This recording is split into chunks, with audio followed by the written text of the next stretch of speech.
Hey you guys, this is just a quick follow-up for the Eclipse episode I dropped. It's not edited, there might be wind noise, I'm on my phone, I'm walking.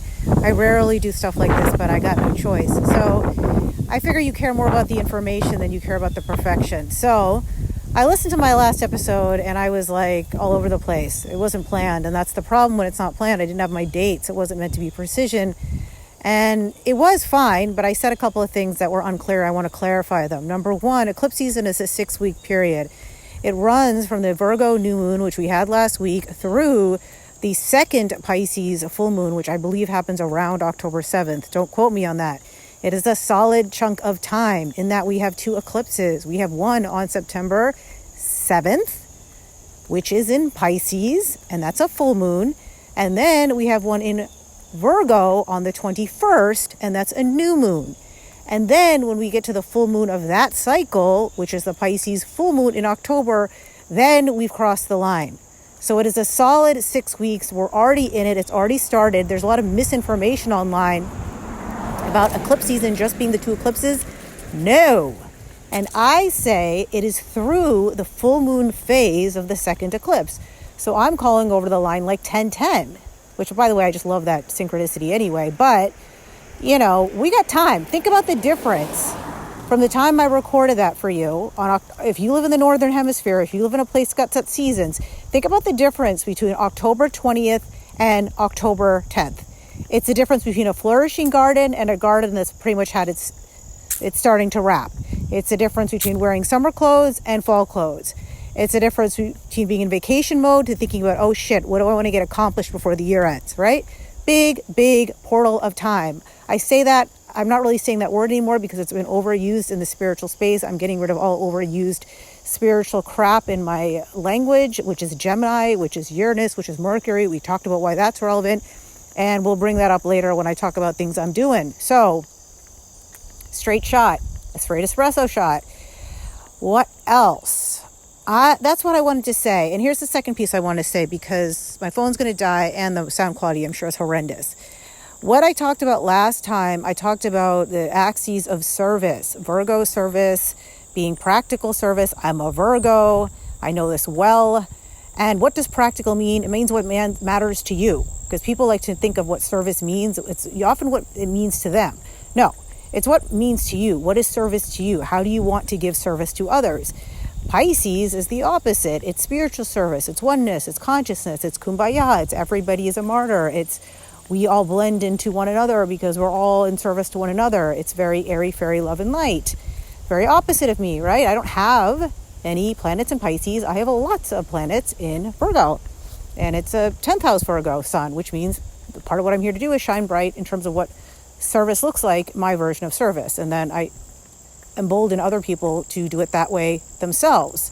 So why am I sharing this with you? Because two things have come up for me. Number one, I think we're going to make this a brew. So what I'm going to do with this, again, doesn't matter until next year. I think this is going to be everything astrology. Collective conversation, personalized stuff, updates, business, all the things. I'm putting it all here. And I'm not going to try to break it down for the audience. You guys can figure out what is good for you, what's not good for you, what's useful for you, what's not. I pride myself on being someone who can give a 10-minute presentation, and someone in that audience is going to take away one kernel that's relevant to them. That's the gift of the five line in human design. All right, so that's what you can expect moving forward, whatever that is, after I finished up all the mundane astrology stuff where I talk about the political stuff and the socioeconomic stuff and all that, because that's what this podcast used to be. I wanted to share that because I was loosey-goosey with the dates. Virgo does not like to be loosey-goosey. And since I know it, I'm going to share it. And it also allows me to share that. Oh, here's what I wanted to share. So when we think about business stuff, if you're a business owner, you can listen to this. If you're not, you could ignore it. Think about what is the way you want to be delivering service and the way you don't. So in Virgo Pisces season, as I mentioned, I'm going to be closing out some ways I work with people. I'll be working with people in different ways. And so just there's types of work I don't want to do anymore. So it's like, how do you want to deliver service? That's a lot about what this Virgo season is about as well. I mean, could we get more dramatic? It's like 0 and 29. We've got two double Pisces, which means that one wasn't enough. It's like one full moon in Pisces wasn't enough. We got to have a double because there's so much ending, there's so much closure. We got to get through one round, we got to integrate, and then we got to get through another round. That tells me there's a lot of shit we got to clear out, and I think it's relevant because we're entering a 1 year numerologically next year, right? This is a 9 year if you believe in numerology and year of the snake and all that. Well, one's Chinese New Year, and one's Western numerology, but they both align this year, year of the snake, 9 year, 6.5, 1 dozen of another. So we got a lot to get rid of to step into the new. And then astrologically, I already talked about why this is such a game-changing year.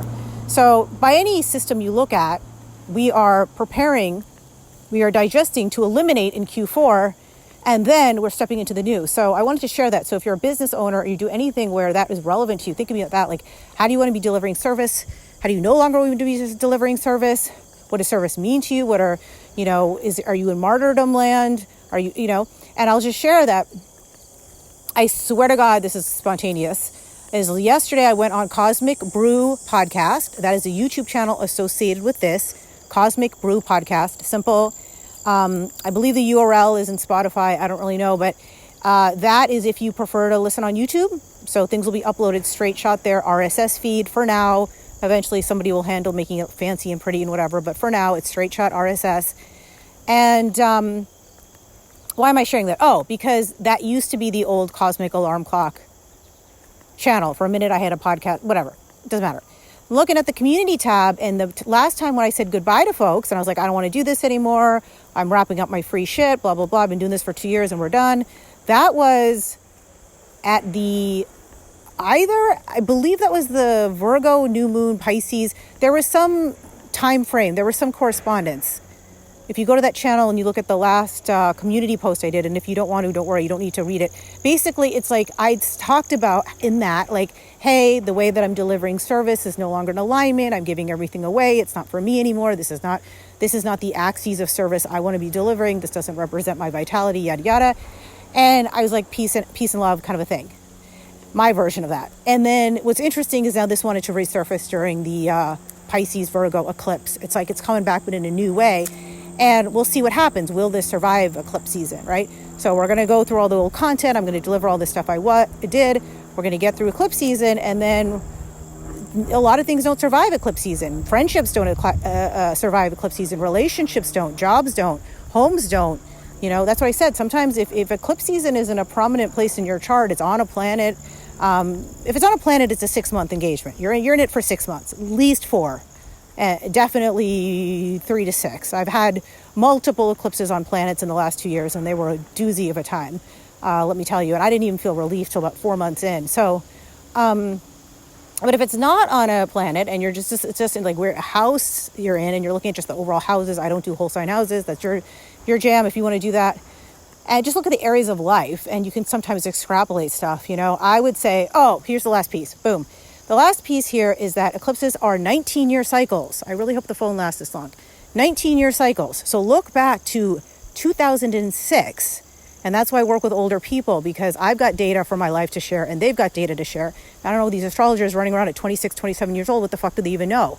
I don't even know what they know. All the data I have, I started studying astrology at 40. Think about how much data I have about how all this stuff maps. That's what I needed to make sure this wasn't like some random like affirmational nonsense, and it was very precise because it matched dates. Okay. So I can just share one quick story. So look at that for you. It's going to be very, very important if it was on a planet or point.